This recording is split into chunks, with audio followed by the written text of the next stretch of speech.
Hello everyone, welcome to my YouTube channel Code Overflow. And आज हम लोग इस वीडियो में एक नया इंटरव्यू का क्वेश्चन का एक वीडियो बनाने वाले हैं सब स्ट्रिंग के बारे में। So let's get started now. String होता है स्ट्रिंग। यहाँ पर हम लोग सबसे पहले क्या फाइंड आउट करने वाले हैं कि एक आपको एक स्ट्रिंग दिया होगा। कोई भी एक स्ट्रिंग दे सकते हैं, A B C D, A B, A C और ए बी सी, कुछ भी। ठीक है।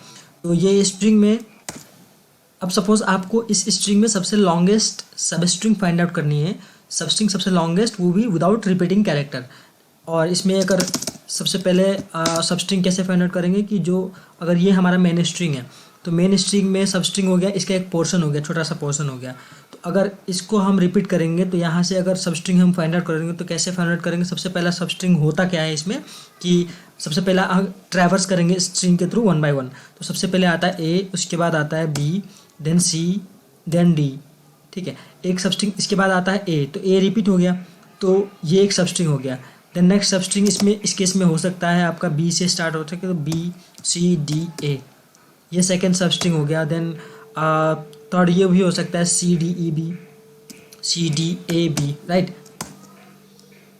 तीसरा सब स्ट्रिंग हो गया सी डी ए बी, और आगे तो कोई एलिमेंट बचा नहीं, तो हमारा तीन स्ट्रिंग हो गया सब स्ट्रिंग, जिसमें से हमारा सबसे पहला लॉन्गेस्ट सब स्ट्रिंग है, ये फर्स्ट वाला है जिसमें रिपीटेड कैरेक्टर नहीं है।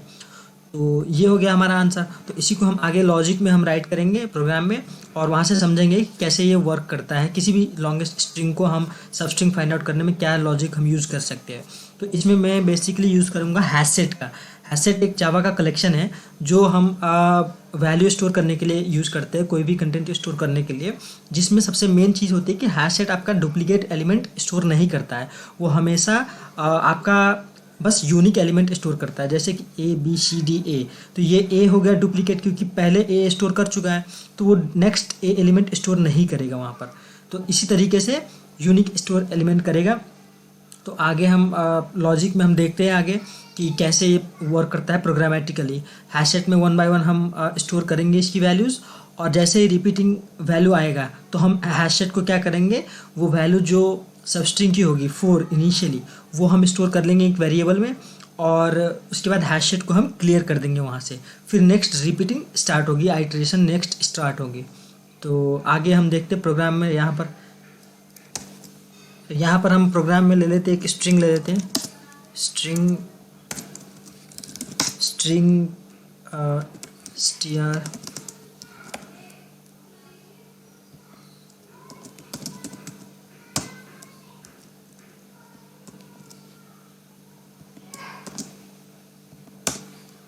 और यहाँ पर हम आगे इसके एक हैशसेट ले लेते हैं। यहाँ पर जो हैशसेट का मैं टाइप ले लूँगा कैरेक्टर।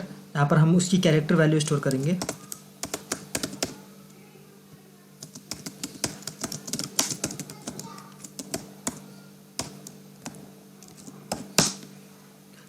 इसको हमें यूटिल क्लासेस को इंपोर्ट करना पड़ेगा यहाँ पर।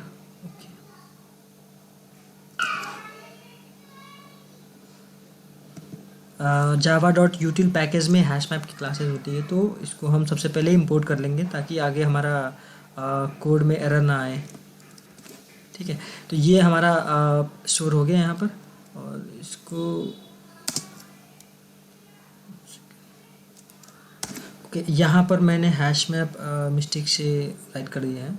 एक सेकंड। ओके, यहाँ पर हैशसेट को इंपोर्ट करना होगा। आई थिंक मैंने हैश मैप इंपोर्ट कर लिया था बाय मिस्टेक, सो इसको हटा देते हैं। हैशसेट को मैंने यहाँ पर यूज़ कर लिया है, डिक्लेयर कर दिया। आप एक स्ट्रिंग ले लेते हैं, स्ट्रिंग लाइक वैल्यू ओवरऑल ले लेंगे यहाँ पर। ठीक है।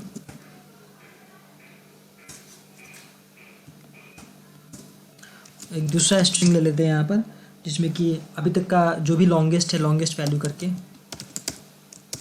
लॉन्गेस्ट वैल्यू इक्वल टू, ठीक है। दो वेरिएबल हमने ले लिया। अब यहाँ पर हम स्ट्रिंग को ट्रैवर्स करेंगे। जो ये हमारा स्ट्रिंग है इसको हम ट्रैवर्स करेंगे यहाँ पर। ठीक है।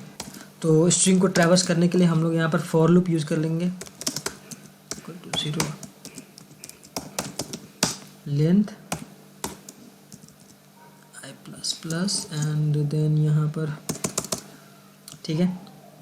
अब यहाँ पर हम चेक करेंगे कंडीशन कि ये कैरेक्टर जो हमने हैश सेट लिया है वो हैश सेट में जो भी स्ट्रिंग की कैरेक्टर है वो प्रेजेंट है कि नहीं है, वो कंडीशन हम चेक करेंगे सबसे पहले वहाँ पर। तो एक कैरेक्टर वेरिएबल ले लेते हैं जिसमें हम कैरेट इंडेक्स ले लेंगे आई। इच टाइम जो भी वैल्यू हमारे ट्रैवर्स होगी वो यहाँ पर हम चेक कर सकते हैं। इफ़ अगर यहाँ पर हम हैश सेट की कंडीशन ये लिखेंगे कि हैश सेट डॉट कंटेन्स सी, अगर ये कैरेक्टर हैश सेट में है तो हमें क्या करना होगा। तो यहाँ पर अगर ये वैल्यू है इसमें हैश सेट में अगर प्रेजेंट है तो ये वाला जो वेरिएबल है हम लॉन्गेस्ट वैल्यू है, लॉन्गेस्ट वैल्यू को सबसे पहले हम क्या कर देंगे, एम्प्टी कर देंगे। लॉन्गेस्ट वैल्यू को हम क्या करेंगे यहाँ पर एम्प्टी कर देंगे, ठीक है। लॉन्गेस्ट वैल्यू में जो भी हम अभी तक का कंटेंट आया होगा उसको खाली कर देंगे और हैश सेट को हम क्या कर देंगे, क्लियर कर देंगे। क्लियर फंक्शन से हम हैश सेट को क्लियर कर देंगे, ठीक है। इतना तक समझ में आ गया होगा आप लोगों को। Now next step is if अगर ये वैल्यू कंटेन नहीं है, मतलब हैश सेट में जो भी हमारा कैरेक्टर है करंट कैरेक्टर वो अगर प्रेजेंट नहीं है तो उस केस में क्या होगा, उस केस में हम हैश सेट में डॉट ऐड कर देंगे। ऐड फंक्शन के हेल्प से वो जो कैरेक्टर है वो हम हैश सेट में इंसर्ट कर देंगे। मीन्स हैश सेट में अब वो कैरेक्टर चला गया, राइट। वो new sequence of character start हुआ वहाँ से। जैसे रिपीट हो गया तो इसके बाद यहाँ पर तो वैल्यू हटा दिया, फिर अब यहाँ पर वैल्यू हम न्यू वैल्यू जहाँ से रिपीट हुआ है वहाँ से एक नया सीक्वेंस हम स्टोर कर लेंगे। यहाँ पर ये जो कैरेक्टर की वैल्यू है, करंट कैरेक्टर की वैल्यू, उसको हम फिर से नया सीक्वेंस में ऐड कर लेंगे यहाँ पर, ठीक है। तो इसी तरीके से हम एवरी टाइम ऐड करते जाएंगे और यहाँ पर हम कंपेयर कर लेंगे जो भी हमारा करंट वैल्यू होगा, ठीक है। जो भी हमारा करंट वैल्यू होगा, इफ़ यहाँ पे हम कंडीशन में चेक करेंगे कि जो वैल्यू है हमारा लॉन्गेस्ट वैल्यू का लेंथ, ठीक है, जो भी कैरेक्टर इसमें आया है एज ए स्ट्रिंग, तो उसकी लेंथ अगर ओवरऑल वैल्यू से ज़्यादा है, वैल्यू ओवरऑल, ठीक है, यहाँ ओवरऑल वैल्यू की लेंथ से ज़्यादा है, स्ट्रिंग की वैल्यू इसकी ज़्यादा है, ठीक है। अगर इसकी वैल्यू ज़्यादा है, राइट, यहाँ पर तो हम यहाँ पर क्या करेंगे, नेक्स्ट वैल्यू अपेंड करेंगे। यहाँ पर ओवरऑल की जो वैल्यू यहाँ पर कैलकुलेट करके, जैसे कि वैल्यू ओवरऑल इक्वल टू ये वैल्यू जो है लॉन्गेस्ट की वैल्यू, यहाँ पर ये वैल्यू यहाँ पर हम स्टोर कर लेंगे, इसमें हम स्टोर कर लेंगे। इसकी वैल्यू ज़्यादा हो गई यानी कि लॉन्गेस्ट सीक्वेंस ये हो गया हमारा इस टाइम पे। तो जो भी हमारा लॉन्गेस्ट सीक्वेंस आ गया है वो लॉन्गेस्ट सीक्वेंस की वैल्यू हम ओवरऑल में डाल देंगे और इस तरीके से क्या होगा कि हमारा फाइनल जो होगा लॉन्गेस्ट सीक्वेंस ABCD वो यहाँ पर स्टोर हो जाएगा इस वाले में, वैल्यू ओवरऑल में, ठीक है। इसके बाद तो लूप के बाद अगर हम देखेंगे यहाँ पर लूप है हमारा स्टार्ट है एंड लूप के बाद इसको हम एक बार प्रिंट करके चेक करते हैं कि हमारे वैल्यू सही आ रही है कि नहीं आ रही है। वैल्यू ओवरऑल यहाँ पर हमने प्रिंट फंक्शन यूज़ कर लिया है। यहाँ पर चेक कर लेते हैं कि लॉन्गेस्ट सबसीक्वेंस वैल्यू क्या आ रही है यहाँ पर, ठीक है। ओके, थोड़ा सा टाइम ले रहा है ये रहा। तो हमारी जो फर्स्ट लॉन्गेस्ट सब्सिक्वेंट वैल्यू कौन सी है, स्ट्रिंग की सबस्ट्रिंग ABCD यहाँ पर प्रिंट होके आ रही है प्रॉपरली और ये रिपीटेड कैरेक्टर नहीं है इसमें। लाइक ABCD के बाद यहाँ पर ABCD के बाद AB है तो वो रिपीटेड नहीं आया है, तो हमारा लॉजिक प्रॉपरली वर्क कर रहा है। तो ये जो बेसिकली हैश सेट है, यहाँ पर हैश सेट में इसकी जो क्लासेस होती है इस तरीके के जावा सीरियलाइजेबल को इम्प्लीमेंट करता है, ठीक है। और यहाँ पर ये वैल्यू एसोसिएट करता है, तो इसलिए हमने हैश सेट यूज़ किया है क्योंकि ये डुप्लीकेट वैल्यू को स्टोर नहीं करता है। इस तरीके से आप ये प्रोग्राम बना के लाइक फर्स्ट लॉन्गेस्ट सब स्ट्रिंग विदाउट रिपीटिंग कैरेक्टर, कोई भी एक गिवन स्ट्रिंग होगा तो उसकी फाइंड आउट कर सकते हैं ईजी तरीका से, राइट। होप यू वीडियो आपको पसंद आया होगा। So like and share, subscribe the YouTube channel and share the video. Thank you so much guys.